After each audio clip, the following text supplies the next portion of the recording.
Hey everybody, Brian Tro coming to you from Mossy Creek Fly Fishing with your fly fishing forecast. The date for today is Monday, 2nd of December.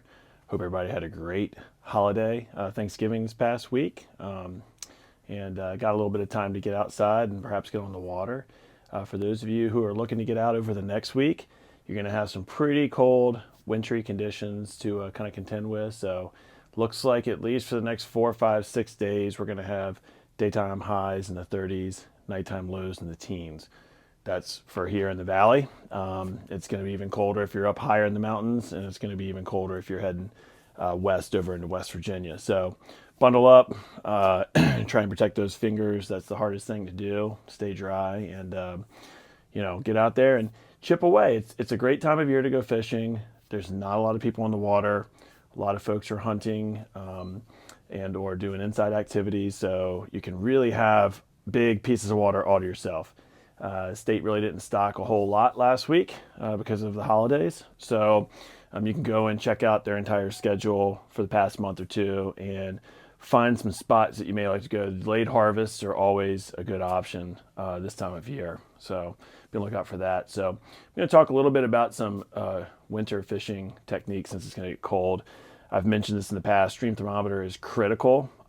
We are probably by the end of this week going to start seeing ice on some of our streams. Certainly high up in the mountains, you're going to start seeing it.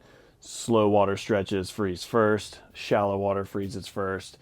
But it's definitely that time of year. We are getting closer and closer to the solstice. So there are spots on some of our creeks and streams that literally don't get any direct sunlight all day. So, up in the mountains, fishing the North River, delayed harvest, places like that, it's not going to get above freezing during the day, and it's going to get down into the low teens or high single digits at night this week. We're going to start getting ice. All right. So there's a couple ways to deal with ice. One is to stick to tailwaters and spring creeks because they just don't get the ice and they stay much, much milder. But two is when you get up there, if you start fishing, some of these streams have a lot of vertical drop. Some of these streams meander quite a bit.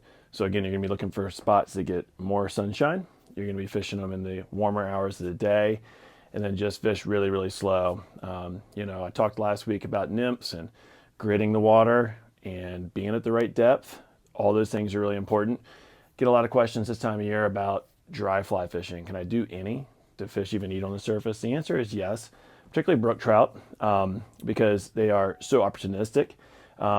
One thing that you want to pay attention to is the lay of the land. So, for instance, if you've got a spot in a stream or river, slower paced water, and relatively shallow for long distances, those are going to be places where fish are more inclined to eat on the surface. We call them glides. There's moving water, it's slow moving, which means fish don't have to react and swim real hard to get their food on top. And if it's shallow, the surface becomes, just as accessible to the fish as the bottom. So those are places you want to look. A word of caution. Don't go down with the ship. A lot of dry fly fishermen will go put their favorite dry fly on and just fish it and see what happens. I typically in the wintertime won't fish a dry fly unless I see good surface activity. All right. Doesn't have to be the same level that you would see in spring in order to switch over, but seeing one or two rises in the same spot, that would be worth it for me.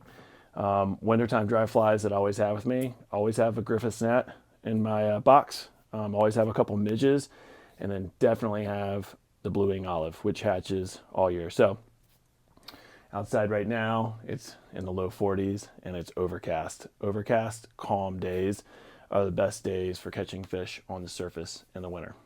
You get bigger hatches. The fish feel more comfortable because the overcast skies. So try not to go out there and blind fish for hours with a dry fly unless you just are glutton for pain.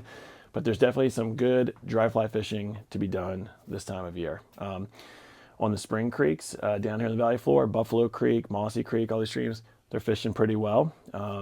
Those fish don't know that it's 12 degrees out quite as much as the fish in the colder streams. So that helps out quite a bit. The fishing is still going to be better during the warmer hours of the day. So even though these spring creeks are much milder than the freestone streams, they're going to have mins and they're going to have maxes. and the bugs are more active and the fish are more active when the water temperature comes up. Even a 2 or 3 degree change in water temp from the morning to the afternoon can be enough to get these fish a little bit more active. So, you know, you're not looking for huge swings, but a little bit goes a long way this time of year. And fishing those warmer windows kind of in the middle of the day, you know, afternoon when the water temps are at their max. So still fishing small streamers out there, fishing them slow.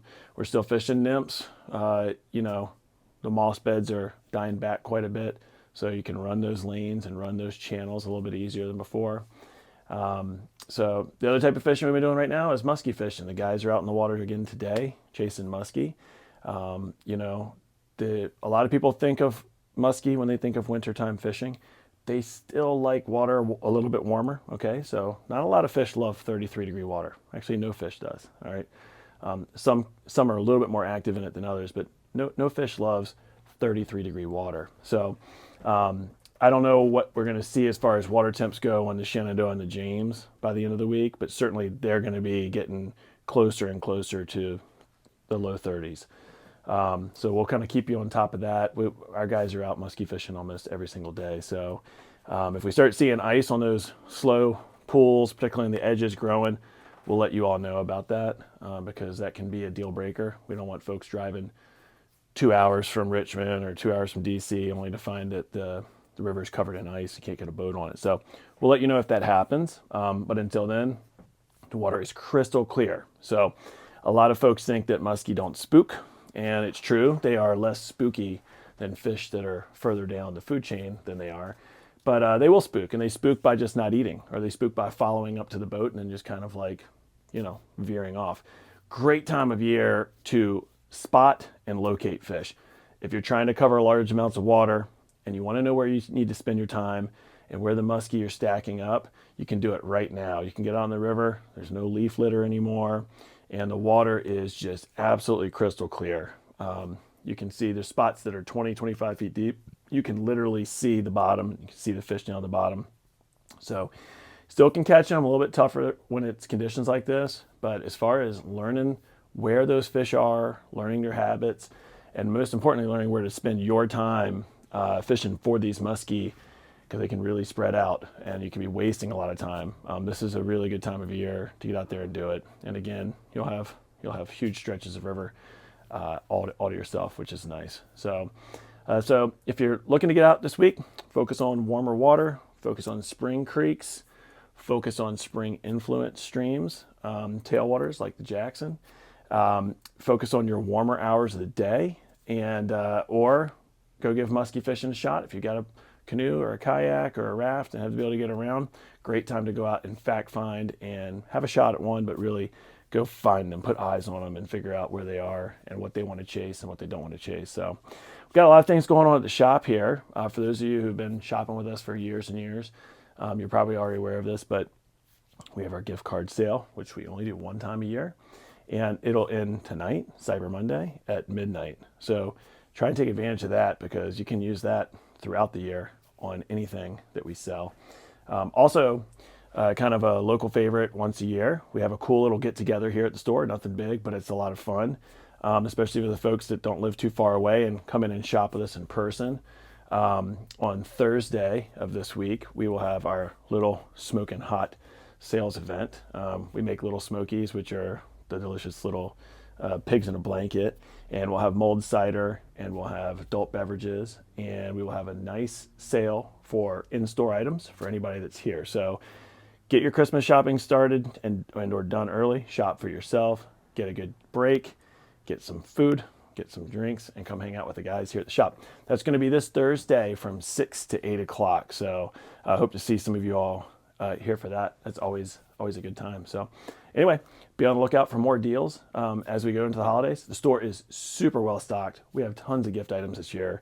So if you need help shopping for that angler in your life or for yourself, give us a call. Go on to mosscreekflyfishing.com and shop or stop by the store. And we hope to get you guys out on the water, even though it's cold. Give us a call if you need places to go and fish. So, all right, that's it. Until next week, thanks a bunch.